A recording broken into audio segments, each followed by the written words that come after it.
Good evening everyone, welcome back to Cone Racing League for the Australian Grand Prix for round number 3. Last time out we were at the Austrian Grand Prix and the Japanese Grand Prix for round 2, which was a fantastic race, but now we're here for Melbourne, which looks to be raining, and here today I'm joined by Mr. BT. Hello Ben, how are you doing? Hello mate, how are you doing? I'm not too bad, thanks. And yourself? Sorry, I just need to compose myself. It's okay. I think I know why. I think I know why you're laughing. That was brilliant.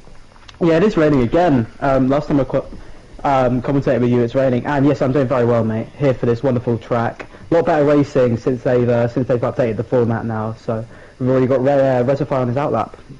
Let's have a look. Let's go on board with him then. I think he's quite strong in the rain as the Austrian Grand Prix. It was raining, I think. And were you there at the Austrian Grand Prix? Was it Hedgehog? I think it was Hedgehog. No, it was Hedge. I was there for the Tier 4 one with you, but not for the Tier 1. This is my first Tier 1 race in quite some time. Oh, fair enough, mate. And Tier 4, I think it was raining as well, because I think I mentioned a few wet runners out there. But yeah, Reservoir on his outlap then. He came very close to a podium, did Reservoir. He was 4th place. He was just behind QVR Nathan, and Nathan just pipped on the line then. So Reservoir would like to go one better, it seems. He's already out there on the inters, so obviously not the tyre for the wets then. So light standing conditions used for the inters there just can sustain just the light weather, but I think we've got somebody who's down there at turn number 1 who's gone for a little bit of a spin, Ben. Yeah, it was Leo in the Williams, who I don't know if he's done his winging. He looks fine on camera, but yeah, I think he just probably got a bit too trigger happy with the throttle. It's understandable because typically for a league race, if you're going to practice, you focus your practice in the dry for Track Park Australia because it's not known to rain too much over here. So he's probably getting used to it. Doesn't look like his car's understeering too much right now, so he should be fine. Just a bit of early heat into the tyres. I think last time we had wet conditions, the Australian Grand Prix, I think it was the 2014 one with Daniel Ricciardo almost to a pole position, but Lewis Hamilton just pipped on the line. But we've got Reservoir coming around the final corner. I think it was at the end as well. Rosberg took it, then Ricciardo, then Hamilton. Here we got Reservoir then making his way towards turn number 1. Now let's see where he brakes just before the 50. Just locks up slightly, but gets rid of that lock up, and you can see taking a lot of curb already despite it raining then. So Reservoir just trying to find the track limits there. Obviously with this inter tyre you can go long and long and long with the tread on that tyre, not heated up as much as the soft compound tyres, but it goes a bit deep, but it's okay because it's his first lap, just exploring the lap times. Obviously in time trial there's no longer bit of a tank slapper out there, but obviously in time trial there's no longer the wet simulation run, but so that might not help some drivers a little bit more, because I don't think they'll be practicing the wet ideally. Obviously the setup won't change drastically around here. Obviously you still need that low downforce, especially for this sector here where there's 4 DRS zones around here, this one being one of the 3, and we've seen many moves here before, especially Hamilton and Verstappen on Hamilton as well. I think it was this year as Reservoir swings it from the left, now going to the right at turn number 9, and turn number 10 had to get out of it because he went a bit wide coming out of turn number 9, compromised his entry into turn 10. Now we're making our way towards turn 11, extended this part is, and now he just gone a bit wide, might invalidate, but that's okay. He didn't usually carry too much speed to result in a validation. Now coming through turn number 12 into the penultimate corner we go, breaking before the 50-metre board again. The car sliding around him on entry and exit as he makes his way now, short shifting, which is very crucial around the wet conditions, or dry indeed, especially in the qualifying simulation runs. It's a 27.4, Ben. Yeah, well, I think I was looking at Reservoir throughout that lap, and as you were saying, yeah, he's quite cautious. I think just understeering as well. You have to, especially having practice, you have to sort of gauge the braking points a little bit. It's like why we have FP1, FP2, FP3, and in real F1, you really have to gauge different conditions of the track because it's obviously quite malleable. As Posh/Josh Evans goes 3 tenths faster with a 27.1. But yeah, already I've seen a couple. There's a yellow flag. It's an AlphaTauri, I believe. Is that Shadow or Gary? I'm not. Gary, I think, might have had a spin there on his lap. So yeah, people, drivers trying to get a grip really. And although the times are beginning to speed up with Zach Kush going fastest, and now Leo 3 tenths faster, last week's pole sitter. Dual Bream, top of the tyres with a 25.8, but here comes Walter with a 26.2, pops his Ferrari into P2 with Dual Bream, sets the benchmark already in the 25s then, and that spin you were talking about was QVR, I think it was QVR Gary. I was above with Walter, and he was beached into the gravel there, but thankfully rejoined on the track safely there, so Gary will have to go for another lap, but it's okay for Gary because it is early parts qualifying, as long as he didn't put it in the barriers, that's okay, and no damage sustained to his car, hopefully, as you see him across the line with a 2-minute-3, so obviously he was the one that was spinning in turn number 9 and turn 7, but it's understandable. His teammate Vapor Shadow there drifting, coming through turn number 11, I think that is, now coming through turn number 12 then, so he took a wide line going into turn number 11, and just a result, your car was just sliding, went deep again in turn 13, now coming through the final corner where we saw tier 4, Palmer was all over the back of Lozano Zera, almost out-dragged her, but hadn't have no straight line speed or EOS to match her, and Vapor comes across the line, 28.3, and good times so far from Posh Evans as well in P4, just crossed the line again, it's a 26.7 ahead of Isak Kush, he's going 2 turns quick in middle sector, had to negotiate his way around traffic just a little bit there, so hopefully it didn't compromise him because he is improving, but also another problem as well is, Ben, I don't know if you noticed this game, but this game, it's very hard to save EOS, he goes P3. Yeah, well, I mean, in the wet previously, like, it used to be quite doable, especially in the race with saving ERS, because you obviously have more braking time. So, but yeah, Izat's done two laps back to back, and he's already derating. So yeah, definitely goes to show that it's much trickier to conserve on this game. Yeah, so it'll be something to think about for the drivers. I mean, usually you're accustomed to doing multiple laps in the wet because the tyres allow for it, as you were saying earlier. But I think with ERS depletion being higher, Izat hasn't run out of fuel. Sorry, it was just going slower. But yeah, with more ERS depletion, they're going to have to do a bit more strategic rather than just being able to bang out laps constantly. And Kenny just came across the line, he pops that Red Bull into 26.9, much better from QVR Gary, got it hooked up and puts his AlphaTauri into P6 then, so his second time is better, and obviously getting more comfortable with the track, just trying to find the limits out there. It's every single driver being out there on the track. Walter is 2 tenths up in that first sector then, so already gone for good form. Middle sector, you shouldn't really lose too much time or gain because obviously it's just one corner, a long straight, then depending on your downforce settings or setup. As we make our way now towards turn number 9 and 10, 3 tenths up, this will put us into 25s unless you can find more time in this last sector. You don't want to be too close with your rivals, you never want to be close anyway in qualifying, but in terms of this, because obviously some drivers might be struggling out there, they might be on a slower lap, but actually on a flying lap, just trying to find the lap times of those drivers. You can see Walter wheel spinner coming out of turn number 11, coming into turn 12 now. The Alpine doesn't look like he's backing off though, so Walter might have to live with this in the dirty air. That's an Alpine, and he's making his way towards the final corner now, as Walter is too. So Walter getting affected by the dirty air. He had a moment on his first lap in the final corner, got all squirrely on the entry, mid-corner. It's a 25.5, Ben. Wow, despite that loss of time.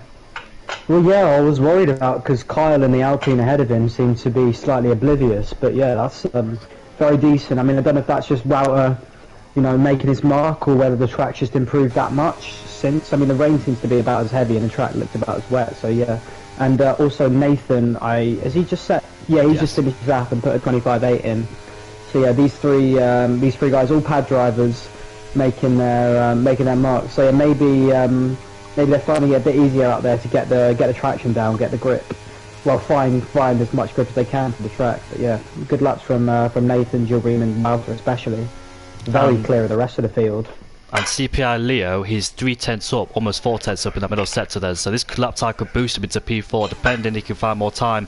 I think Leo's quite handy in qualifying as well. I think he took pole position at the Japanese Grand Prix, but obviously a lot of wheel spin on the exit of turn 11. Going into turn number 12 right now, just feathering the throttle, use all the outside curb, but almost into the wall there. That was a bit sketchy there from Leo. Coming into turn 13, just experimenting with the throttle, just going to be very gentle with it now.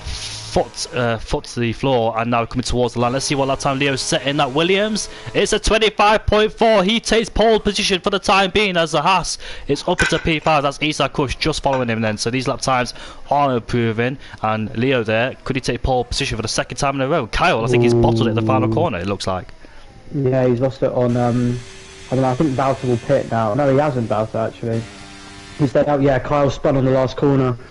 So I think he probably took a bit too much outside curb, or he didn't quite have the traction, and yeah, so he's out. Walter's going on slow laps and fast laps right now, so he stayed out for 4 laps now. I feel like the Inters aren't really wearing out because the top two have both done 4 laps on their current tyres. So yeah, I think it's more about familiarity at this point, although we might have a bit of a shootout as the session reaches its climax. But yeah, Leo with a great lap despite looking like he was struggling at some points in that final sector. Done very well there, yeah. I don't know what's wrong with Vapor Shadow, but he looks like he's aiming for the walls every time he turns in. He's just hit the wall twice, one at turn 11, the other one down at turn 13. And every time he brakes, the car just drifts to the right, and he tapped the wall twice. Miraculously, he didn't get foot wind damage. He's out of the session. He has crashed into turn number 1 where Valtteri Bottas crashed in the dry in 2018 in Q3. And unfortunately, Vapor Shadow there probably taking too much throttle, and unfortunately spun the car and into the wall then. So I told you Vapor Shadow had a massive issue there. I don't know what it looks like. Every time he went to the brakes, the car was drifting towards the left or the right, but unfortunately this time it's major. Got away with it twice, not third time lucky it seems, what I've seen so far from him. I think a Red Bull's just crossed the line. It's Jeroen Visser with a 25.6 in that Red Bull then, and he's only a few hundreds away from Sweet Crown, who's still out there on the track. How many laps, Ben, do you ideally want to do on the Inters before you switch over to a new one? Well, I mean, Valtter's set his fastest lap on his, on I believe his third final lap on the Inters, or the 4th. So I mean, I think you can do that. Although I think maybe it will be best to right at the end stay in for a bit and just try and get a couple like really quick laps in, not too many at the end of the session, so you can get as much out of the tyre, because I think everyone will past a certain point in the session, everyone will have more familiarity with the track, and the times will start to get closer. Obviously, it's about adaptability in these wet conditions. So yeah, I think maybe. It's fine to do as many laps as you want at this point. Jeroen's done 5 laps on those tyres and only just set a competitive time. But I think you really want to be out past a certain point onto fresh tyres, so you can really maximise the chance of getting as high up the grid as possible. Also, Ben, I think it's just stopped raining too. There's no more rain coming on the circuit, so could it be one of those things where the last minute we could see the dry compound tyres? Looks a bit iffy right now, but you know what this game's like. Even though it can still be a little bit wet at some parts of the track, you can still put the dry tyres on. As soon as we see that DRS is enabled, you know what? For people like Kyle and Vapor Shadow who crashed into the wall there, that could cost them hugely. They're down there anyway, but it's coming towards the dry period, so we could see the lap times dramatically changed, and they're not in it. You've got to be in it to win it in this qualifying session. It could be one of those last drivers to cross the line first and set your best lap time. So let's see what happens towards the end of qualifying, Ben. None of these drivers can afford to put it in the wall now, can they? No, it's intriguing because it is drying out, definitely. Having said that, Leo, our current pole sitter, has gone out on a fresh set of Inters. With about, how many minutes? We've got 5.5 minutes left in the session, if my timings are correct. So yeah, I think that'll be that's interesting, because I'm not sure he can set a full wet lap and then go in for dries. I mean, we'll see what he does at the end of this out lap. But the track looks to be gripping up quite nicely now. It definitely looks like there's a bit of a dry line being created. Whether that's going to be enough for the soft tyres at the end, I'm not sure. But yeah, this could definitely be an intriguing session. Maybe even a mix-up of the grid that we're not used to seeing down here at Cone. Our pole sitter Leo can't afford to take too many risks on this lap. Even though he's going for the fastest lap to beat his own, still there's a potential for dry tyres. What will he do? He's in the pit lane. Now that's wise from Leo then. Don't want to risk it just setting one more lap time out there. But I think we're coming towards that dry period. Is anybody on the soft compound tyres yet? No, I don't think he's dry enough. We'll wait for the DRS to be enabled, because that's the signal when I think Bompier's up into P9 now. Yes, he is in that Ferrari. He spent it down in P18 most of the time, but thankfully he's got a time on the board now. Has Bompier going for a second lap in that Ferrari then? So these midfield runners out there just out there to try and boost their positions, with Bompier being 1/10 up in that middle sector, going for 2 consecutive runs as well. Yeah, I noticed, Ben, with the ERS around in qualifying, you can only do about one. Oh, Gary's got quickest with a 25.1 then on the second lap on the intermediate tyres then. So the track is definitely improved. He's got 3/10 quicker as well. But I wonder if the likes of Leo, Jeroen, Sweet Crown, and the rest of them, Dual Beam as well, are in the pit lane just waiting for that dry period. We've seen it plenty of times in Cone. I love it when these conditions start happening. Yeah, they're great for spectators. Very stressful for the drivers though, because you don't quite know what to do. So we're looking at some different strategies right now. Nathan is actually going on a lap right now on intermediate tyres. I just see he's about to cross the first sector, and he is 4/10 up, so it's quick. It's definitely speeding up on Inters. He's got a purple first sector. It looked very clean from Nathan there. But actually, I think Leo's put on the softs. Jeroen had on the soft tyres, had the soft tyres selected on the screen, but he's gone back to the Inters now. So I'm not quite sure about the delta that these guys are going to be seeing. But Nathan there is now 5/10 up. He's looking like he's going to take well, going to set a very good lap time at least here. If you can get a bit more time out of the last sector, then it could be pole. You don't know what to do you? Yeah, you don't. You really don't. Because the game's never that good at providing information, so it can get a bit quite, sort of like real life, especially with the more dodgy strategists, not really knowing exactly what to do, what tyres to put on, because it's really your own decision, and it's very make or break in this sort of this stage. But yeah, Nathan's about to cross the line here, and I'm sure he's going to go fastest. Yeah. Jeroen is going out on the inters again, so I feel like they're, yeah, wow, 5/10. Gained about, yeah, he gained a big amount of time in that last sector. It was a very clean lap. So I think these guys are going to go out on the inters. No one selected the softs now, so I'm pretty confident that's where, that's the tyres we're going to see the fastest time in today. But who knows, someone could gamble. Still a few people staying in the pits as we have a yellow flag. Alex Albon gambled on the soft compound tyres in Q2, but it's coming down to the last stages that these drivers need to make their minds up in the pit lane. Those drivers still in the pit lane need to make their mind up now whether the softs, who's going to risk it?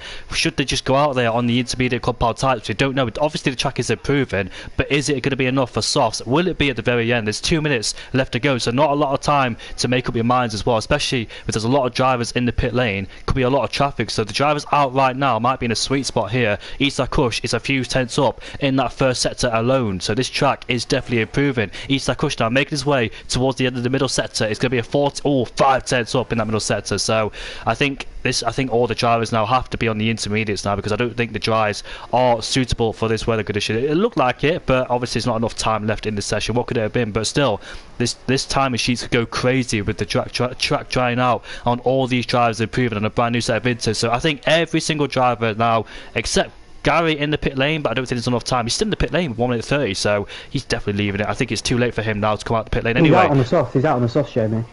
Oh, it's just popped up now. He's on the out lap. But here comes Isa Kush now towards the line. What lap time is this going to be? A 24.7. He's only a few hundredths off of Nathan in P1 there. So coming down, Gary has to get a move on to get temperature in those tyres, otherwise he'll get knocked out. There's an Alpine off the track there down at turn number 2, so I dare say he's not on lap time. He's also running out of time is the Alpine. The only Alpine there is Leroy, as Kyle has retired. Jeroen 1/10 up in that first sector there. Has QVR Gary got enough time to make it around the track? Those drivers who just came out have to get a move on right now, otherwise they won't get a lap time on the board. Jeroen has backed off, so he's waiting for the final stages of qualifying to cross the line last, essentially. Yeah, well, Gary's on the soft tyres, mate, so I'm really interested to see how he does, because he's the only one out there on it. He's risked it because he's in a high position. Nathan is driving around in low fuel mode in the first sector, so he's going to need to get out of people's way. Gary's like one of the only left on the out lap, as Nathan has retired. Is that in the pits? Yeah, mate, I think he was on board with the wrong driver, because I was on board with Nathan. He was heading into the pit lane. He didn't run out of fuel, by the way, I think, did Nathan? Or just run out of, I don't know what it was, but Nathan just couldn't go for the next lap time anyway. Yeah, no, he's backed out. Sorry, that's my mistake. But yeah, Gary's not going to make it, I don't think, unless our timings are out of sync. He's got 5 seconds left, so here we go. Anyway, let's have a look. Try and find who's on the lap here.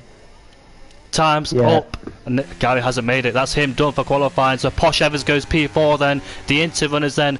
I don't think Nathan is improving either. He's not on a lap time. Is Nathan then. Leo's on a flyer. He's 4 tenths up. In that middle sector is Leo. Got to keep it nice and clean now. Bompier is up into P3 with a 24.996. Good lap time there from Bompier, but it might be all down to the final moments in qualifying. This one last chance now as the track is at its best in terms of Inters. Maybe dries, but unfortunately for Gary's case, he's actually in P4, so hasn't quite lost a lot, but still, we've still got plenty of drivers out there quite close together. Look at that middle sector there on that straight. There's a few drivers close together. There's a Red Bull probably having a spin. There's 2 Red Bulls, so I think Jeroen and Kenny are done for the session. But here comes Leo then, coming across the finish line. Is he going to take pole? No, he's not. It's a 24.8. There's a Ferrari in the background. Who's that?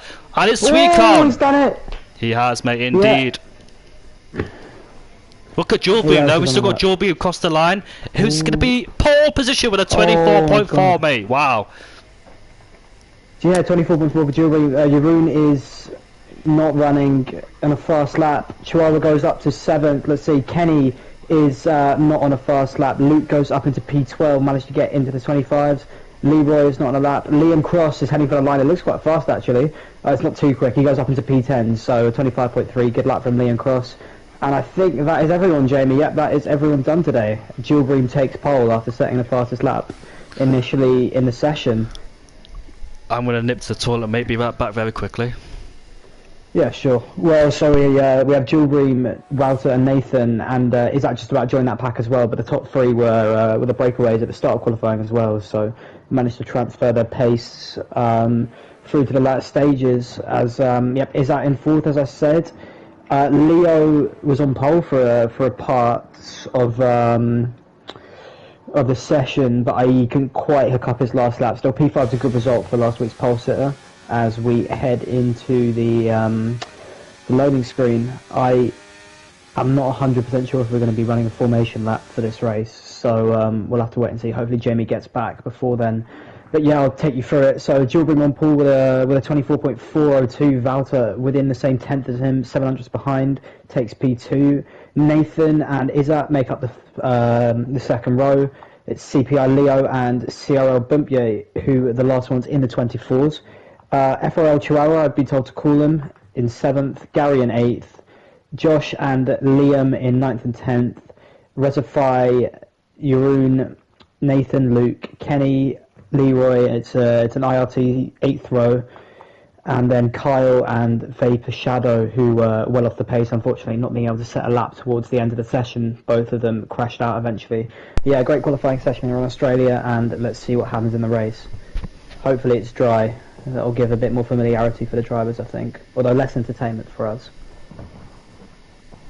And I always like it when there's a wet qualifying session and a dry race. That always spices things up because some people are out of position. So like I said, Jeroen as well down in P12. He started P7 last time at the Japanese Grand Prix. Yes, it is dry, so hopefully on for a good race. Jeroen last time out won the Japanese Grand Prix, but he started down in P12 then, so he's got a lot of work on his hands to try and get his 15th win of Cone Racing League. Walter's aiming for his 24th win in Cone. Yes, I did research that before I came on the stream. I'll be interested to just look at the facts because we've in season 9 and there's a lot of happened in the past there, so I'd love to go back and look at the stats and see how many people's got wins, podiums, etc. I might do podiums next time out because I did see Walter, Jeroen and Pease have their fair share of podiums. Top 3, that was the main top 3 a few seasons ago. Yeah. Walter, Jeroen and Pease back in those days, all fighting it out, those guys. Yeah. Back when I was racing, I used to race in this tier a couple game cycles ago, and they were always... Sorry, anyway, go on. 3, 4, 5 red lights. There's no formation lap, so we're going to be underway for the Australian Grand Prix for round number 3. Then let's see who gets a better start off the line. I think Jewelbream has Sweet Crowd covered. Yes, he has then, so he remains in P1 for the time being. The Mercedes and Nathan was very close to the back of the Ferrari, but thankfully there's more contact. And there's a Williams and a spin. That is, who's that? That's Leo going backwards into turn number 1. He's down into last place. There's a Haas down the inside now going into... Oh, they both make contact there with the Aston Martin sliding into turn number 4. As we head into turn number 5 we go. And I think that Aston Martin remains where he is then with a few position changes with Nathan and Resify exchange positions, but Resify backs out of it. He's compromised now, gets a really bad exit then. He might have the Alpine coming at him very quickly, but he remains where he is then due to the next corner being coming up very quickly. But here comes Nathan then taking on Sweet Khan for P2 then with the power of the slipstream on this straight that is very powerful indeed, especially with DRS. Slipstream alone is quite powerful, but with DRS it's huge. But you move it up into P9 then from P12 and Resify is coming back at Nathan. He does a switchback but commits too early and he actually hits the back of him instead of doing a switchback. Here comes Jeroen on Gary. He moves himself up into P8 there. Will he go down the inside? Yes, he will. Go up in the inside into turn number 11 we go, but can't quite make the move stick, Ben. Yeah, vintage midfield Jeroen there going for a good move, although he timed it quite well and was able to stay alongside Liam rather than clattering into him. But yeah, really good start for Jeroen, good start for Liam as well. Both have gone up 4 and 3 places respectively, and also Chihuahua in P4 is now getting onto the tail quite nicely of that front pack after having a really good start. But yeah, just back to the turn 1 incident, it looked like Izzat and Leo made some contact. I believe Izzat was on the outside and might have squeezed Leo a bit. I'm not sure, maybe the stewards will have something to say after that, but for now all we can do is move on, and Leo just has to try and get back in the race here because it's a disaster. 7 seconds behind him, he's already having to pit, Jamie. Yeah, must have sustained damage, but he hit the wall, and Vapor Shadow and Luke exchanged positions there for P15 to P16. They go side by side, and Sahilu's right to the back of Wilder, as you expect, by the way. Oh, both made contact there! That's where Bobby Kubica and Vettel had their crash back there, and I think Kyle takes advantage of those two misfortune. But here we go, the top four bunched up very closely. Sahilu on the medium compound tyres there, so he should be quick at this stage. He wants to get past these three, but being stuck in the DRS train and lost in that DRS train, he can't do anything about it. But he'll carry more speed through these corners like turn 9 and turn number 10. But not too close enough to make a lunge. Maybe Nathan is, but he can't make the lunge going into turn 11 so far. So as they remain where they are, top three get away very nicely there, with Jewelry maintaining his own in P1 ahead of Nathan in P2 as he overtook Walter on that short straight last lap. But DRS will be enabled shortly, as Gary, unfortunately for him, is falling backwards. He's side by side now with Josh heading into turn number 13. We go very close indeed, wheel banging, but fair enough, going into the last corner now. Gary has it covered, but he'll be a slipstream provider now with Josh all over the back of him as the fastest laps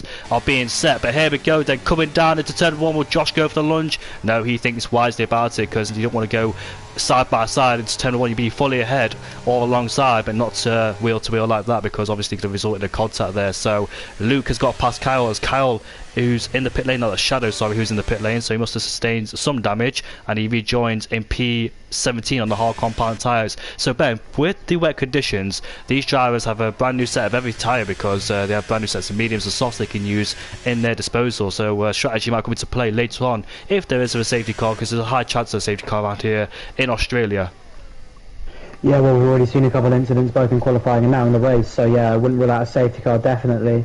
So yeah, the top three are all running the hards, but then Cielo on the mediums is keeping pace with them quite nicely. Of course, he's got a slightly grippier tyre, but yeah, I think the hard train will prevail with things are standing as they are right now, because the first medium running in Cielo has got to get through three cars who are all working together in DRS, as we have a yellow flag, and Bump J's lost a few places. I think he's spun, Jamie. Yeah, he has. He's fallen backwards down the order, unfortunately for Bob Pierre. Had a good qualifying session, missed the Japanese Grand Prix, but he's back and unfortunately has a spin. He's down to P16 then, so it won't do him any favours. Crossley has set the fastest lap of the race. Posh Evans and Gary going at it once again. Has Posh Evans got through? Yes, he has, because Gary didn't have DRS then, so Josh having the DRS on that lap was able to get through. Sahilu right to the back of Walter, then here we go into turn number 3. We go a heavy braking zone, of course. Sahilu ideally should have better grip on those medium compound tyres, but Walter holds his line on the inside and keeps Sahilu at bay for the time being. But how long can he hold this off for? Can Sweetcroft? Obviously he can give the position to Sahilu being on the mediums, but obviously don't want to, try to keep his own, try to stick with the top two. But with the power of the DRS, Sahilu might fancy his chances here. You don't want to follow the DRS train, does Sahilu? He might want to get past immediately, but looks like Walter's pulling away now. He's got a lot of DRS at his disposal. We know we know Sweetcroft is quite good at saving DRS anywhere he goes, so that always pays in his favours towards later in the race. Nathan, however, did struggle with the DRS. Well, he didn't struggle, he absolutely used it to try and get past Jeroen and Walter. He said it in the interview himself, so it looks like he might learn his lesson then and try and save some ERS later on for the race. That's his strategy, as Jewel Beam there in P1 also having good ERS in his disposal as well, despite being out in front then. So these guys playing the long game, they know they won't use a lot of ERS in this stage, just following each other until that medium stick comes. That's what it is in this race. It's just trying to stick out DRS chain for the first part, and the second part, that's when it gets so interested. We always see it around here in Tier 1. Yeah, well, it definitely looks like the top three. I feel like they do just have a bit of a pace advantage over the rest. Like, just although qualifying, of course, was wet, but still, I mean, like, I feel like wet conditions, barring the sort of like extraordinary driver who's really good in them, do still give a fairly decent representation of general pace in a dry as well. And these three were the fastest by some margin, and the quickest to acclimatise. So I feel like they're just they're able to just sort of stay off using the ERS for now, and try and push on, maybe frustrate Sealer a bit behind them. He's still got 80%, so they're all being fairly conservative. As looks like Jeroen's struggling to keep up with the train. He's really derated, trying to push up the field from P12, of course, and he's actually he's got 0% ERS now, so he's lost all his battery. Whereas the top five are all above 70%. So yeah, it's going to be challenging for Jeroen, especially with Liam on the medium tyre behind him.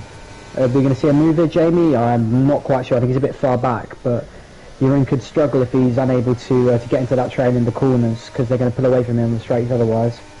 Yeah, derated on that straight, lost of power, but looks like Jeroen's got himself in the DRS range now, using these corners to his perfection as well, because these guys are stuck in dirty air, whereas Jeroen just further back and just carry more speed where these guys bunch the train then. So that's his advantage. He is in DRS range, so looks like he could use this time as Posh Evans has fallen down the order. Is that the last corner? Yes, it is. Unfortunately, he's gone for a spin at the final corner there, and that's tricky. That is the final corner. There's a virtual safety car for some reason, so this could play to the hands of Jeroen in terms of saving his battery, Ben.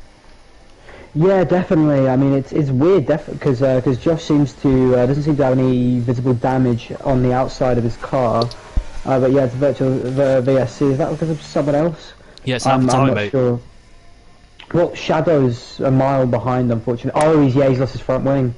Yeah, Shadow. If you look on board with him now, he's got no front wing, so something's happened to him, and he's the cause of the safety car. He's almost a full lap down now. Unfortunately, it's really not gone well for the Brit today, but yeah, we'll see as they're all lining up together. Chilburn's pushing now, so I think they're ready to go. It's counting down. Yep, there we go, and no drive-through penalties as Nathan is right on the back of Chilburn.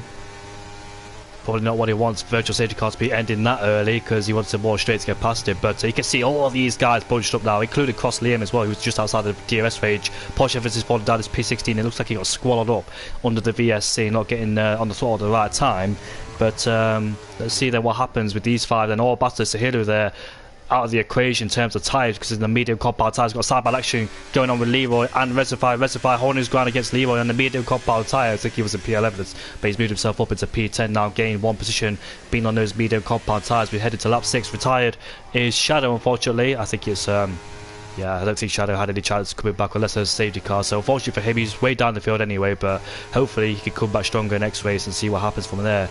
And we'll see about Nathan then. Let's see what he does, because you can see Sahilo right at the back of Sweet Car. I don't want to be standing there for too long with Sahilo, because his tyres were out and the hards will come into his favour there. But yeah, he's definitely struggling with the medium compound tyres, but he's stuck with that DRS train, not doing any favours whatsoever, and he's not even using the ERS as well to try and get past Walter either. So it's just a long-term game for these drivers, just picking their moments at the right time as they usually do, especially the Japanese Grand Prix, where we saw some guys trading DRS with each other.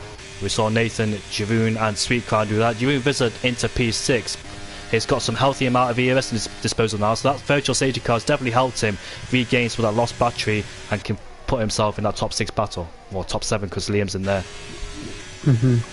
Yeah, I think Jeroen just has to make sure to conserve it now, because obviously he was pushing very hard to try and get up with these guys. That was his aim coming off the start, but now yeah, he just has to be conservative and try and save a little bit every lap, and then he'll be on a level playing field with them going into the climax of this race. I think it's really going to be about the stops if we don't see a safety car until the first window. I think it's really going to be about timing the stops, trying to hit the undercuts, and avoiding traffic as well. But yeah, it'll be an interesting strategic battle with 7 cars in the lead. There's obviously quite a big gap from Liam to Gary. Gary's been struggling, I think, after the battle with Josh. That put them both back some time, and then obviously Josh spun, so now Gary's at the head of a pack, the second chasing pack down to P13 with a few drivers in there who haven't quite had the starts they would have wanted. But yeah, plenty of time as we have a yellow flag in sector 1, and that's a retirement, and it's a safety car, just as I was saying it, Jeremy.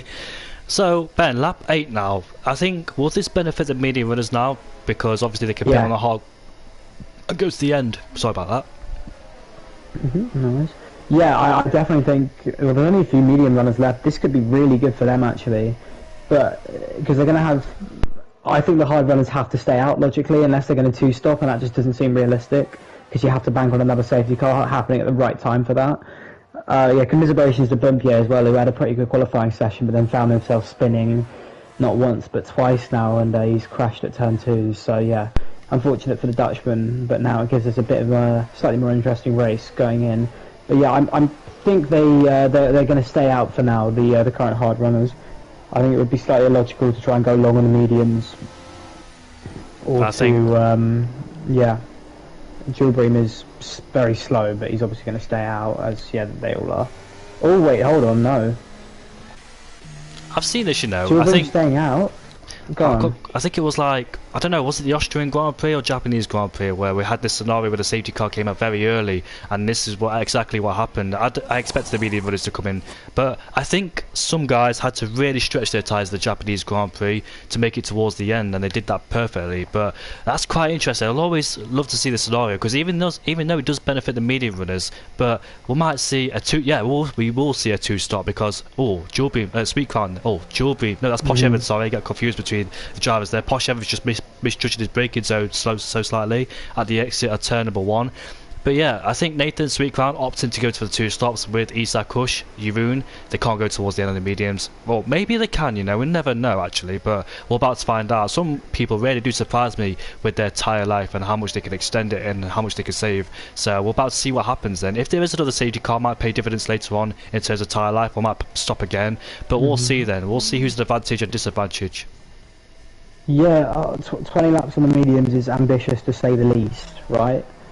But a lot of them have gone for it. I mean, apart from the two McLarens, the AlphaTauri and Gary, everyone stopped, and there's how many drivers? There's 8 drivers on fresh mediums now, who will look to try and go the whole way, which is very interesting. I mean, I'm not super convinced that they're going to be able to, but you know, never know. I've seen people do incredible things with tyres and league racing, as you were saying. But yeah, I don't feel like a two-stop's really on the cards, unless you get, obviously if there's another safety car, then that really changes the picture. But for right now, I mean, I feel like it's definitely most logical to try and go for a one-stop no matter what. But yeah, it's risky for the medium runners, but it'll be interesting to see how the tyre deck goes. They're definitely going to be faster in these stints. Nathan and Valter are going to hit the front in no time, and Cillian's got to get through Josh as well, who's on older hard tyres, so that's going to be a problem for him. I think for Cillian it's about trying to stay as close as you can to them, and then trying to suck out the pace advantage if possible. But right now, I would say that the Aston Martin is, as an outside bet, the favourite to win this race strategically. Yeah, and P6 on the hard compound tyres could definitely go towards the end, but you never know with another safety car being thrown out in the cards here. You never know if that might swing the other people's way, and such as Nathan Sweet Crown. Jules Briam going for that definite one stop from hards to mediums, then his pit stop should be about lap 16 or 17, obviously with the safety car extending his life on the hard compound tyres. But Nathan then, both QVR is Gary and Nathan, then so how easy will Gary let Nathan through depends if he really cares about it or not. Obviously it's a separate race, it's a league race here in Code, so I don't think they care too much as long as you keep it clean. But could Gary do some favours towards Sweet Crown here? Who knows? Yeah, I mean, it will be in a balance. I assume the safety car will go in this lap, but yeah, it's going to be a bunched up restart with everyone on different quality of tyres. But yeah, I'm looking forward to this first lap, Jamie. Hopefully we don't get too many crashes and everyone's able to compete. But it's brought the likes of Kenny and Leo and Kyle, who all had Kenny actually boxed, I think, just now to go on some mediums.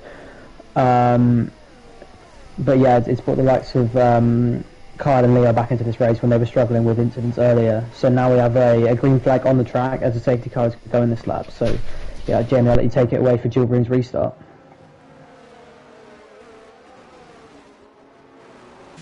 Jamie? Sorry about that, somebody came in, but yeah, we're about to get racing then once again with Jules Briam then leading the pack will be a massive disadvantage with the medium runners right behind him. It's not so bad because he's got his teammate there in P5 on an old hard, so he might try and hold those guys up a bit. Sahilu on the hard compound tyre, Isak pushing Jeroen, so I think Sahilu might be a little bit at a disadvantage with Jeroen and Isak Kush being on the mediums, being faster at the stage, but might swing towards his way later on once those mediums start to drop away then. So keep an eye on Sahilu in P6. Obviously, if another safety car doesn't get involved in this race, depending when it comes, but we've got Jules Briam then pulling the pin immediately then with QV on Gary already coming out of shape there, and he's under pressure from Nathan. Nathan already pulls alongside him before turn number 1, and he goes side by side now with QV on Gary already obliterated. There is a bit of contact there, you don't want to be doing that, especially the guy on older tyres. Nathan goes down the inside, gets out of shape into turn number 1. QV on Gary might have a go back at him as they make our way down into turn number 3. He needs the help of the, look at that, Sweet Crown making it 3 wide as we go into turn number 3. We go, Sweet Crown has the inside line, Nathan squeezed there,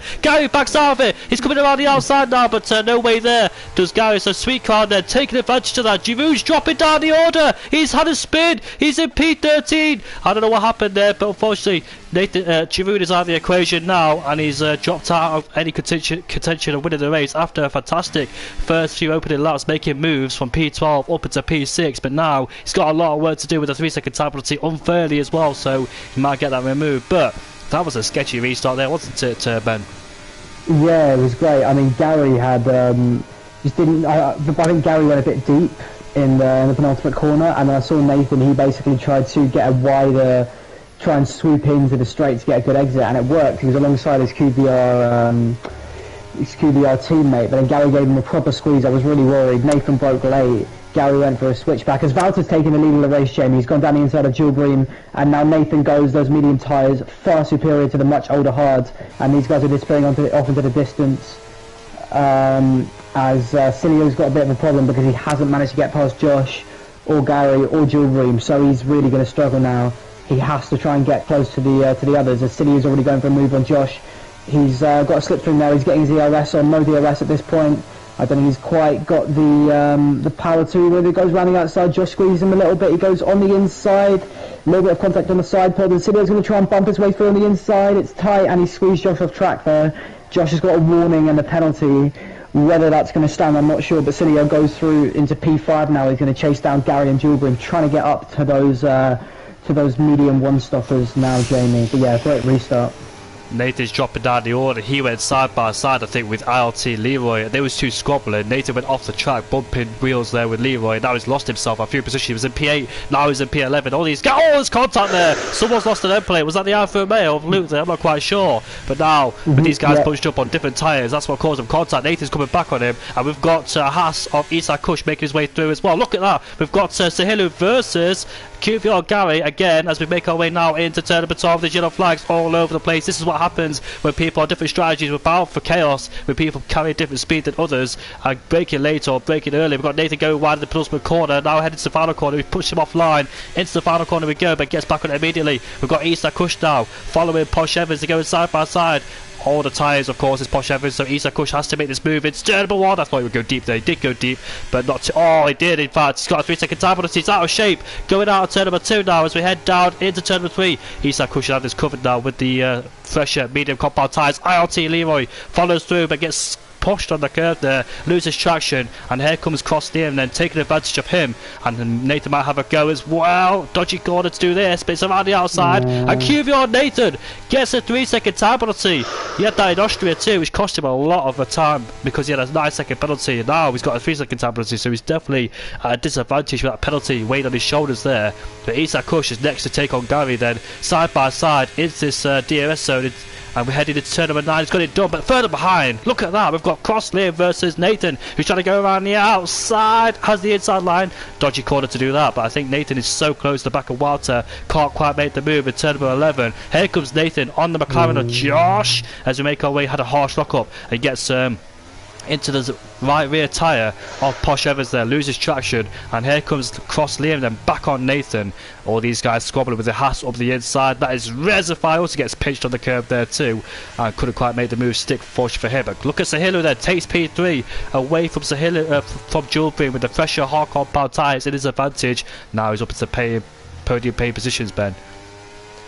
Yeah, wow, what a lap of racing that was. In the chaos, Luke Jeroen spun while he was behind the field, and Luke HD spun as well. I think he lost an end plate and he's going in for a pit now, as Leo's also going for a pit, so I believe he sustained some damage as well. So yeah, two guys who hadn't had the best race, they weren't able to take opportunity of the safety car. As I was looking at Julbring and he nearly spun there as he's let his app through actually. So Julbring's let his app through, he doesn't want to fight it. As Isaac's on a much faster tyre. Of course, Julbring going to try and keep the DRS and focus on his race with Gary. But yeah, so for now, Nathan with his penalty is leading right now on track. I think he overtook Valter at some point. These guys are going to swap around quite a lot, but Valter, of course, ahead on penalties. Cielu is out of the equation for now, but I think as the tyres of the others slow down, then maybe he'll be able to get back into the equation, Jamie. Honestly, I'm not too sure. But also, I just got to say, Valter's move on the first lap on Nathan and Gary was brilliant down the inside. It was really aggressive racing. I was on board for all of it. So yeah, some really great moves today, actually. Some good racing, better than I've seen in a while. So yeah, kudos to the boys who managed to keep their front wings on. Yeah, it's getting a bit messier. I was trying to keep an eye on this midfield battle because there's lots of position changing, a lot of tapping each other's rear as well. I think Leroy got tapped by Resify in P10, but he stays where he is, got sent to a half spin. But there's a lot of chaos then going on down the safety car restart. We always see this when an early safety car comes out. We've seen a mixture of strategies as well with other people on different tyres, and we all get into loads of chaos as Cross Liam is trying to go around the outside of Posh Evans. Lovely move there, has the inside line as well for good measure, and takes the position away. Almost lost it on traction there as well. We've seen plenty of people do that as well, especially Nakajima as well back in 2008 it was when he crashed into that wall, losing traction through there. But here comes Sweet Crown then regaining the lead, where Nathan took the lead in this part of the track as well. I think those two are trading DRS. I think Issa Kush as well got past the Hillu. He's up into P3 with Nathan all fighting Posh Evans once again, and here comes the Mercedes might take two for one. He's got up the inside. That's a very risky move there, and around the outside too. Good move there from Nathan, and now we've got Posh Evans on the move as well with the Alp coming to Cross Liam is getting swallowed up now, being put offline. Into turn number 11 we went, and now coming into that's turn 9, turn 11, sorry, I'm getting mixed up now. A virtual safety car finally came out to slow things down. Oh, Issa Kush is in the pit lane along with the McLaren. I think that's an obvious pit there for Dual Beam to get off those hard compound tyres, not lose a lot of time in this pit stop, and get on the medium compound tyres too. So that's worked in his favours with the virtual safety car. I think he would have hoped for a full safety car, but a virtual definitely reduces the delta as well and slows people down. We had a double start there with Posh Evans coming in too. Are you still there, Ben? Sorry, mate. How long have we been muted for? Not long. Okay, cool. Sorry, I only had one bit to say there. That could be bad. Sorry, I sound like Gary Neville there. That's a bit of a disaster for Yulbring. He's come out of the pits already, been very unlucky with his strategy, and yeah, he's got a drive through now. So yeah, some bad races. Jeroen's had a couple of spins. I think Kyle and who was it who crashed? Yeah, Kyle and Kenny crashed at some point just after the virtual safety car happened, or I think it might have been caused because of them. So yeah, some dodgy stuff as we get racing again, but Nathan again in the lead with Valter. I was talking, you could hear me when I was talking about the Nathan's penalty, right? Yeah. I can't remember when I muted, honestly. You weren't muted for long, it was just that short period. But when you stopped talking, that's when you were muted, so you weren't muted for long. Okay, cool, all good.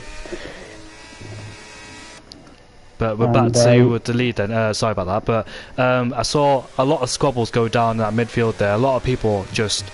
I think Nathan got his elbows out a lot in that safety car restart. I saw him go side by side twice, by the way. One around the outside and on the inside at turn 9 and turn number 10. He's really been putting his elbows out, but Leroy backside, Resify's taking advantage of that, you know, into turn number 1. And Leroy then off the track, and Dual Beams retired in the pit lane as well. And Leroy backed out of it. He didn't want to go for the overtake, but Resify did. He's not waiting around, and he moves himself up into P5. Now the Mercedes of Cross Liam is also fancy the move, but too far back on that occasion. Resify losing traction there with the hard compound tyres, wheel spinning on the exit of turn number 4, but that was so close there. Resify was not willing to hang around, where Leroy backed out of it, unaware that Resify was going to make the move, and the result got pushed off the track as well for good measure. Don't want to go side by side into turn number 1 because there's not enough space there, evidently.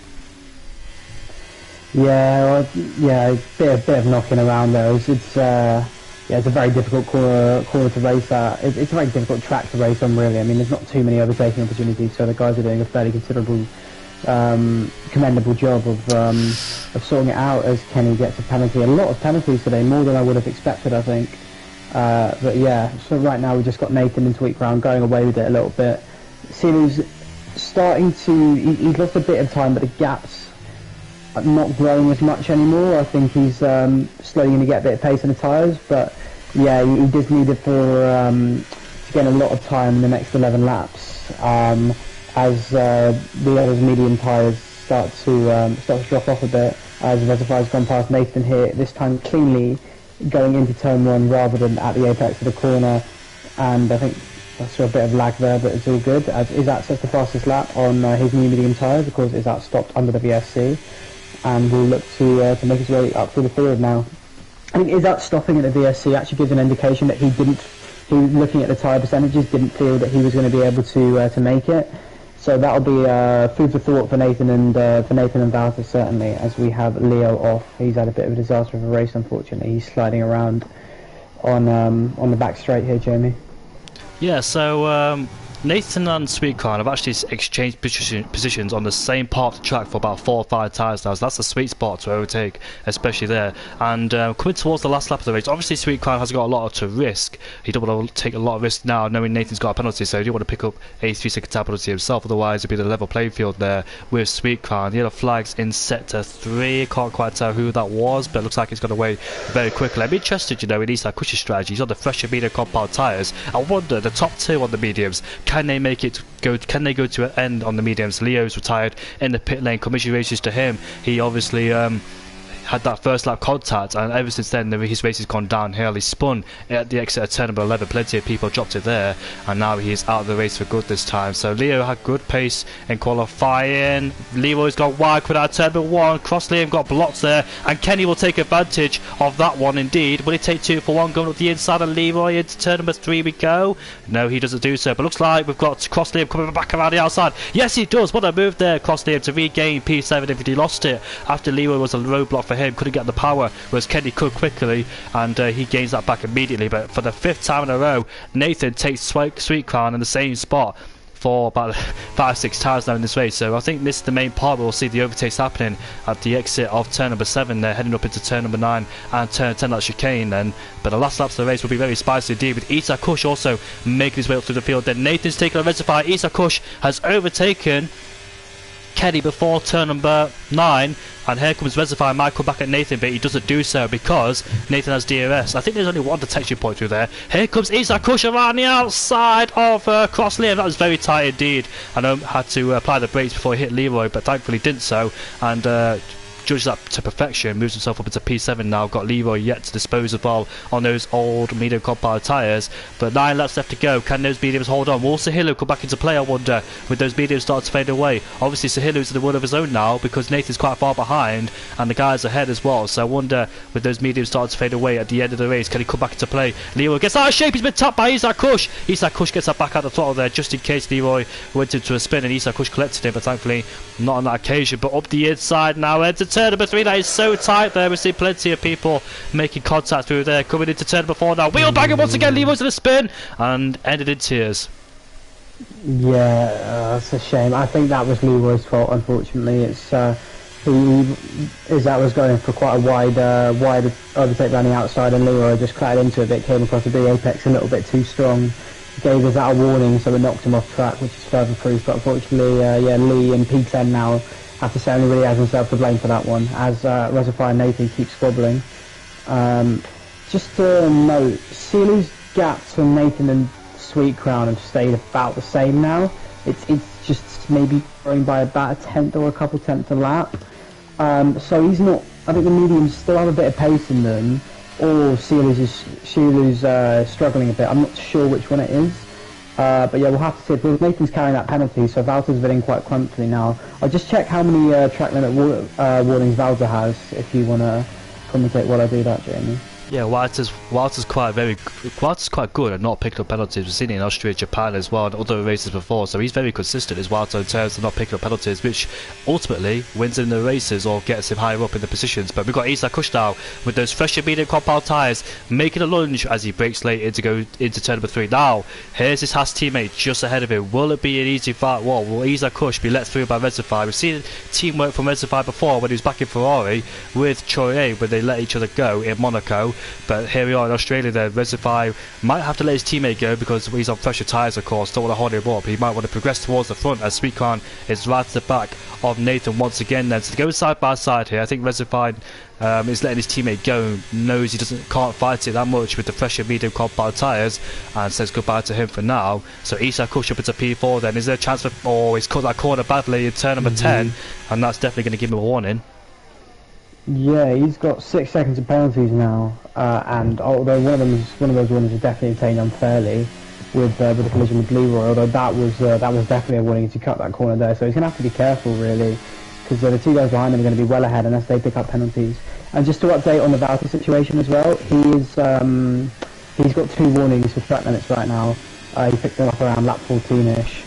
so he's going to have to be squeaky clean for the rest of the race if he wants to have that luxury of not having to win on track. This Valtteri, so yeah, it's going to be tricky. But yeah, he's all Jeroen's out. Yeah, not a good race for Jeroen. As Lee's now gone onto the soft tyres, I think he's looking for a quick fast stint to maybe set the fastest lap. The first safety cars definitely cost a lot of people time, their races, but here comes Walter once again on Nathan for the 7th time in this race, swapping positions in the exact same position there, trading DRS, just waiting for the final moments in this race. And Nathan, I don't know if he knows this, Nathan, but obviously he needs to force Walter. I think there is one DRS detection point between those two DRS zones at the DRS detection point 3 and 4, because I've seen it plenty of times. I don't think there is a detection point line before turn number 9, so if you overtake your rival if you overtake your rival on that straight, you might get DRS helping you towards turn 11 as well. Correct me if I'm wrong, because that's what I've seen so far in Australia in these races, in Tier 4 especially as well. But those two could squabbling. I did see the gap, by the way, from Sahilu to Nathan, 5.1 a few laps ago. Now it's 6.1. So those mediums still working for both of them. As Sahilu in one of his own, obviously. Is Isak Kush his next target then, or his target to focus on now? Because he's definitely catching very quickly. Is Isak Kush? Bearing in mind he's got a 3-second time penalty, but can he catch up towards Sahilu and overtake him and pull that 3-second gap? We'll find out. So I think Sahilu is not in a comfortable position yet, because he knows Isak Kush is on the hunt. By the way, he's dragging along Reservoir and Nathan, so I expected him to pull away from those two, but actually he's dragging along with them, and those two don't have penalties either, so could be very interested if Reservoir and Nathan could stay there in P5 and P6.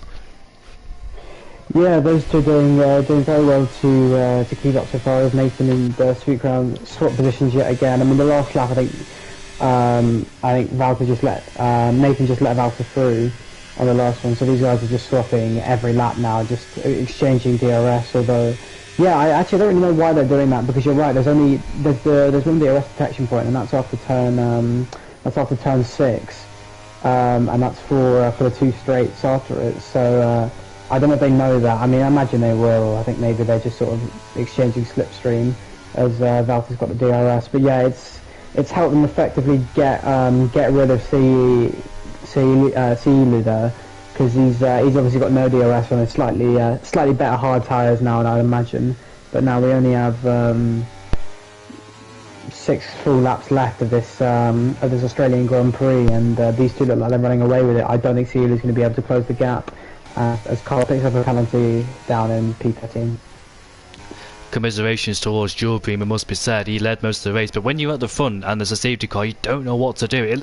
Logically, like you said, on the hard compound tyres you stay out there, but his rivals thought differently, and those mediums look like they can go towards the end. You know, it could be a Spa situation where Troy picked up a puncher at the very end, but in the pit lane as well, he managed to get the pit lane without doing too much time on the punctured tyres. But it could be one of them where you have to save the tyres towards the end, but we'll never know unless these guys tell us at the podium interviews. But yeah, it's going to be very interesting to see how Wilder plays it as well. He can't afford to take too many risks because he doesn't have a penalty. He's got 2 warnings, like Ben said, so one more warning will get him a penalty then. So Nathan will be hoping that Wilder gets a podium penalty, just trying to force him to mistake, obviously not hit him, but try and make a late lunge or something like that, try and put him into an enforced error. But we'll see how it all plays out towards the end. 5 laps to go for Wilder to survive without a penalty, but I think he'll not get one because he's very consistent with not getting penalties, it seems. But Nathan then on the back of Reservoirs, those two could continue their squabble. Actually, Isak Kush now has pulled a 2-second gap over Reservoir, so Reservoir doesn't have that luxury of DRS to keep Nathan behind then, so he's got to do it all by himself. By the way, great drive from Reservoir and Nathan,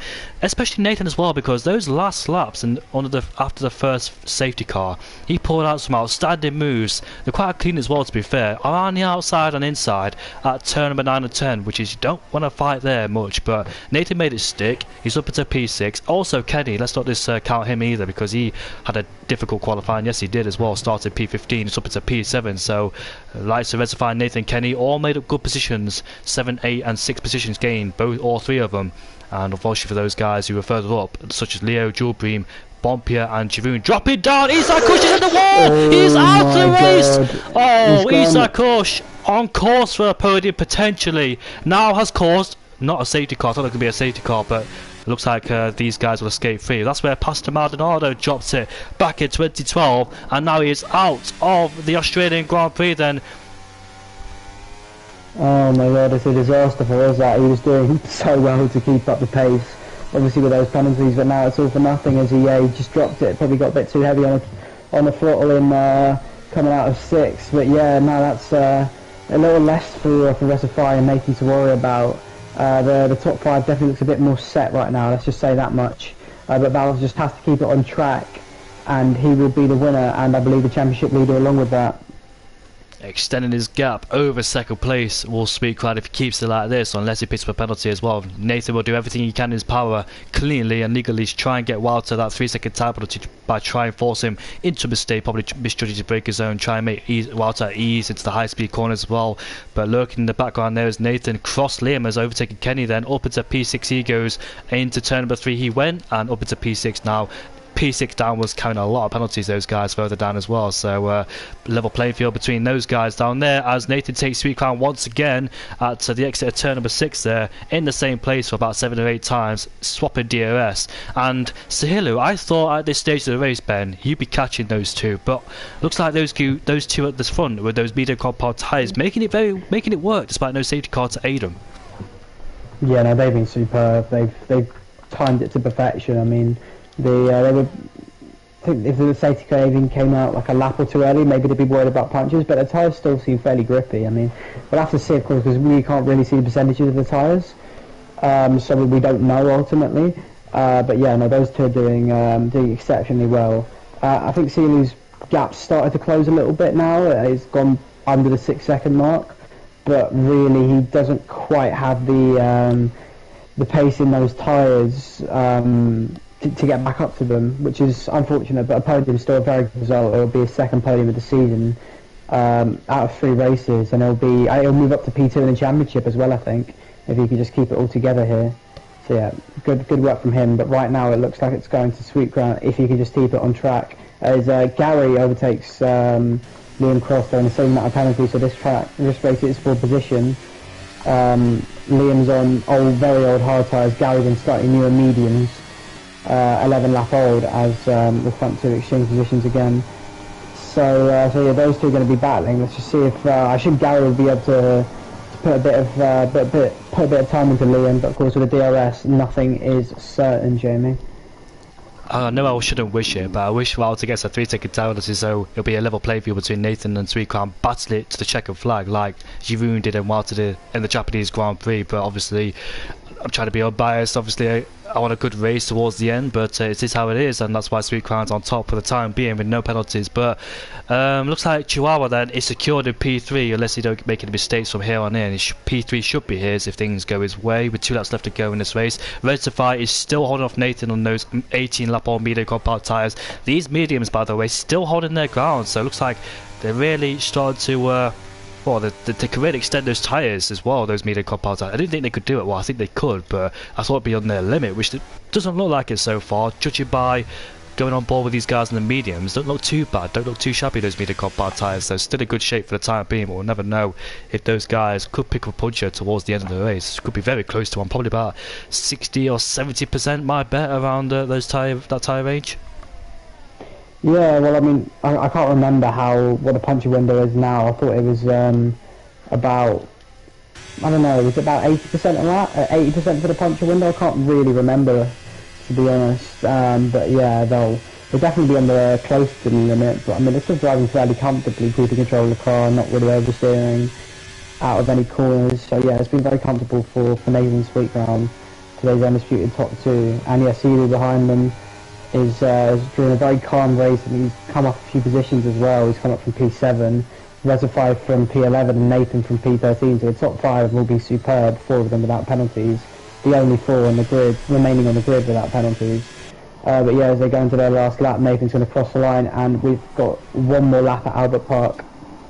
Indeed, so the last 5.3 kilometres around this circuit then, the spotlight goes towards Nathan Sweet Crown. Sweet Crown will win this race as long as you don't make any mistakes in terms of picking up penalties or spin in general, which you won't do, of course. But Nathan then will be begging that Sweet Crown picks up a 3-second penalty, so Nathan can get the victory. And his teammate Cross Liam is right at the back of QVR Gary. Gary, I forgot to mention a few laps ago, he went down the inside of Kenny. Did cut the corner for good measure, so they definitely picked up a warning for that. But he made a good move on Kenny up into P7. He went and he overtook Cross Liam on the lap later, but he's been overtaken by Cross Liam. But here we go then. Sweet Crown versus Nathan. Nathan's actually derated on this straight. Here comes Sweet Crown around the outside. He takes P1 away from Nathan. Gets out of shape going into turn 11 and turn 9 and turn 10. I say turn 11 and turn 12 because that's the old format, but obviously that little part of the track's been removed. Nathan has overtaken Reservoir for P4. They're level pegging.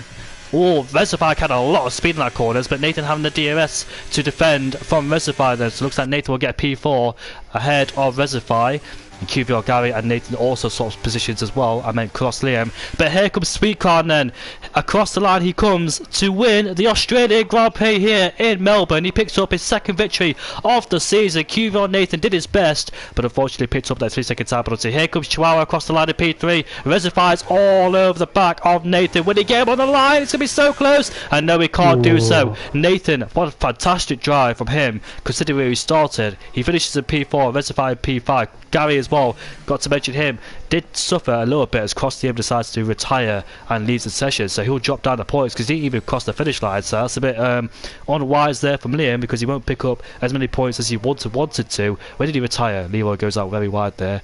Must have retired, surely not on the line. Maybe no, did retire. He did cross the line. He did cross the line, but yeah, he's losing points now. I don't know what's happened there, but he'd cross the line after he retired. We'll have to have a look into that. I think Josh jumped Kenny and Liam as well. I think he had slightly fewer penalties than them, so a good stop for Josh as Luke's going to cross the line, and then we have to wait 25 seconds for Carl.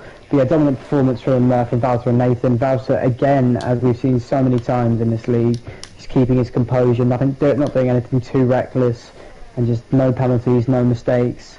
It's classic Sweet Crown 19 as he looks to go for his third championship. He always seems to win the championship on the first championship of the season. He's done it on the last two games, so he'll be hoping to make that a hat trick. Although Sealer again with a good race is now his closest contender after two podiums. So yeah, overall a great race as Carl crosses the line, and yeah, we look forward to the next one, Jamie. Yeah, Wouter takes his 24th win here in Cone. After all this time he spent here, did suffer last season, not picking up many wins, but he is back.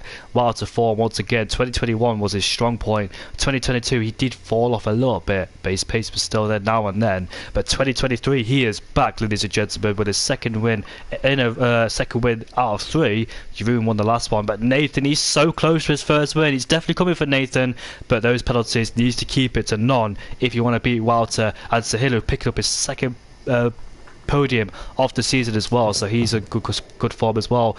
Nathan to P4 from P13 and Reservoir from P11 to P5. QVR Gary, the Irishman, did a really great job in P6. We see some good moves from him this race. He did fall back in the first stint, but in the second stint made it count and started P8 up into P6, so good job for him. Posh Evans as well, despite that spin earlier on, up into P7. Kenny, a quiet race from him in P8. Leroy P9, Luke finished P10. Across Liam actually went from P9 to P12, so he's definitely lost him a few points there, probably crushed it out before the line.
So I think Nathan's here, and we're just waiting for two more to arrive, which is Sweet Crown and Chihuahua. Here's Sweet Crown. We're just waiting for one more, so Chihuahua, so I can start P3 upwards like I always do. And we'll get going with the podium interviews. I don't think I did them last time at the Austrian Grand Prix where he scored a podium, so he might not know about podium interviews, but we'll see. And we'll tag him in the Discord server right now to make him aware.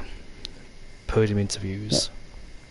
Just got an inside scoop from Posh Evans, who says, I got the glitch in the last corner where my car just stops. My pen is invalid too, P6 is mine. So a bold statement. So he's going to be taking a report through to the stewards room, I imagine. So yeah, positions slightly up in the air, but I think the top three that we're interviewing today are all fairly established. So we just wait for Sealy to get into the party. I don't know if he's online. Oh, here we go, perfect. Alright, take it away, Jamie. Chihuahua, in that first stint on the medium compound tyres, you were stuck in that DRS train. You couldn't really make the moves you would have wanted, so that must have been a bit frustrating for you. So, but on the second stint, I thought on being on the hard compound tyres later on towards the end of the race, well, that second stint in general, you had a chance against the medium runners, but it looks like the mediums hold their ground there. What was you expecting on that second stint on the hards? Yeah, to be honest, I thought everyone on the mediums would drop off, but no one seemed to drop off. Like, my hards were done at the end of the race. They were on like 55%, so I have no idea what the medium guys are on. Did the medium feel really good on the beginning of the stint? Do you feel like it could take a long while? Is that why those guys could too? I've not done much race practice, so I was kind of learning the mediums as the race went on. But they felt alright. I mean, the hards felt pretty similar, to be honest. They didn't feel that much different. I think on the first stint you were battling with QVR Gary. Got a bit nipped up between you two because I think you tried to make an overtake, but you lost a lot of time as well towards QVR Gary. So ideally you would have overtaken him. Do you think that cost you a little bit too?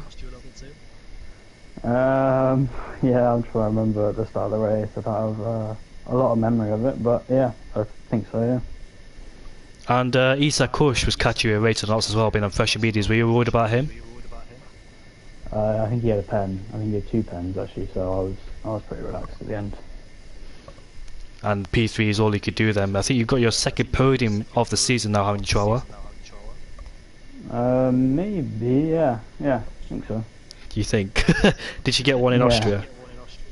No, I think I was P4 actually. So it's the first podium, I think. What about post-race? You classified as P3 on the results, mate. I was having a look and it said you were P3. Oh, right, okay. Alright, yeah. Well, yeah, cool then. Second podium. Do you know when the first safety car came out, were you relieved? Because it was very early, you were on the mediums, then you switch over to the hard compound tyres. So did you think you have an advantage there without considering the second safety car potentially coming out towards later on in the race? Well, I was always going to try and undercut people. That's why I started on the mediums. So I was always going to box early, but I was going to box at lap 13. Obviously, it was like 5 laps earlier than that. But no, I was surprised to see the hard guys come in because I didn't think they'd take the mediums to the end. But yeah, to be honest, I don't know if the safety car helped me all that much. I was always going to box a bit earlier, so I don't know. Got any questions for him, Ben? Just looking ahead to next week, how do you feel about the Qatar GP? It's been an interesting track for league racing so far. I think quite a big train and also quite common incidents. But how do your pace feel around there? You looking forward to it? Obviously, it was PSGL on Monday at Qatar, and it wasn't the best race for me. But I think it was a setup issue. But yeah, like you say, it's hard to overtake, big DRS train, so qualifying's important. Yeah, well, good, mate. Well, good luck for that, and congratulations for your second podium, as you've now found out. Yeah, cheers. Nice one, fella. We move up to P2 now. Nathan, mate, unfortunate P2 with that 3-second time penalty, but this time you saved up a lot of EOS against Walter. But do you feel like, I don't know how to put this, but your race pace was very good. The first and second stint you kept up with Walter, and you kept exchanging positions as well. I bet you were hoping that Walter, towards the latter stages of the race, was going to pick up a 3-second time penalty because he was so close. He had 2 warnings. I mean, yeah, I just kind of like basically did the exact opposite of Japan. Found an ally to kind of work with. My main goal was to just make sure that Sealy didn't get within, well, obviously 3 seconds, but even any chance of like getting within DRS. Which is why I think the first time I went past Walter, I just spam the DRS button to just kind of like try and signal to Wild to like let's just try and work together. Because obviously the mediums, I mean mine ended, I don't know about Wild's, but mine ended on I think 71% at the end. I was just changing like the brake bias and diff around to try and do something to save them. But yeah, obviously was just trying to hope that Welter was like extended. But yeah, I mean P2 end of the day is still a good result. It is indeed, and at the first safety car restart, you were stuck behind Gary. Did you? I know you're both in the same esports team, but obviously it didn't look like it in this first safety car restart because it's holding you up at turn number 1. It allowed Walter through. So, did you think that cost you well, not the race obviously because you were still stuck with him, but you think it cost you a little bit of time as well between the battle between you and Walter? Well, obviously I got alongside Gary coming up the final corner, and then I overtook him just before turn 1, but for some reason there was still a yellow flag, so I actually got an illegal overtake. So yeah, that was a bit annoying, and then obviously saw Wild trap the inside. And then yeah, I mean end of the day, with obviously the car I had being dual green, but we were always going to get past him. And then actually how it turned out, turned out pretty well with just obviously me and Walter being able to break away from everyone. But yeah, it was just obviously a bit annoying with the illegal overtake. And then obviously Gary trying to, well, I mean he didn't really do much because obviously he was a lot slower than us. A, on his old tyres, and B, obviously wasn't in the same race as us. So I want to talk about when the safety car comes out early doors and you're on the hard compound tyres. Like we saw, Jordan B did not pit. Do you go into do you go into a blank space and think, should I pit or should I not pit? Is that what's going through your mind, or do you just follow the rest? Because obviously Jordan being first, he doesn't know what to do really because he's first. Obviously if he pits, he loses a lot of time, and you guys could stay out, but obviously he stayed out. So early in the race, what's your mindset? I think it depends like how early. Like if it's before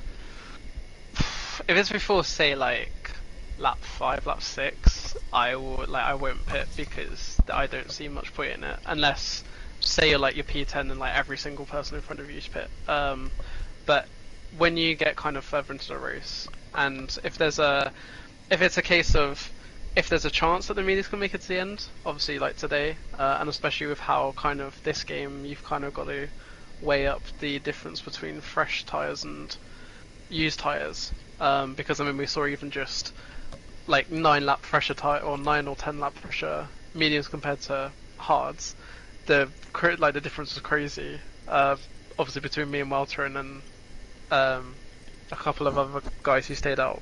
So yeah, I think you've just got to weigh up if you can actually possibly make it to the end. Obviously I know people like Izzat tried to go for another stop, which I think would have possibly worked. Like I think he would have maybe got P3 or P4. I don't know if he would have caught Silu, but I think he would have got P4 at least. So yeah, you just got to kind of weigh up the risk of pitting. Fair enough, mate. And what was your tyre percentage? Because I'm intrigued because Chihuahua said 55% on his hard, so yours must have been about 70 something. Yeah, it was 72. I was just trying to move the brake bias up and also up the diff to kind of save the rear tyres a bit because the rear left was the one that was took the most pressure around here. So yeah, it was a case of trying to save the rears as much as possible, just trying to minimise the slide out of each corner. But yeah, in the end, as soon as I saw like coming onto the final ladder, it was fine. Just kind of like whacked it all down again and just tried to make sure that I didn't do anything silly. And also about the diff, I'm not really quite sure what the diff does. Could you explain it to me? So basically, the higher you are, so you have like between 50 diff to 100, and obviously 50 diff is basically it's completely open, and if for like 50 diff you normally using qualifying. So obviously some tracks where you need more traction, say I don't know like a Singapore or a Monza where it's got like very slow traction zones, you'll need a higher diff because you need more traction and you need less wheel spin, whereas other tracks, say like here, you can kind of get away with using a lower diff because you can kind of almost slide the rear a little bit through the corner, whereas obviously on previous games you wanted a higher diff because of the poorer traction. So yeah, you just kind of gotta especially in the rain as well. Obviously, with the wet qualifying, I think a lot of people would have upped their diff to 60, maybe even some to like 70 or 80 to just kind of get as much traction as possible. Fair enough, mate. Thanks for that information. I'll take it into consideration of my own league races. But once again, Ben, you got any questions for him? Yeah, you must be the first person in league racing who actually understands how the diff works, because I've never come across someone who does. that was very interesting. I mean, that was pretty comprehensive, Jamie. I've just got the stock question of, well, congratulations first, and how do you feel for next week? Strong again, or slightly more dubious? I've only done a 35% race run Qatar, so I'm not really too sure in terms of like an actual league race, but I think qualifying is going to be very close. I know a lot of people, especially if like Peas is back and the likes of Euron and that's back to like kind of their best. I think qualifying could be as close as Austria was, and especially the like Qatar for racing is incredibly close. I wouldn't be surprised if all race there'll be like 4 or 5 cars within a second of each other.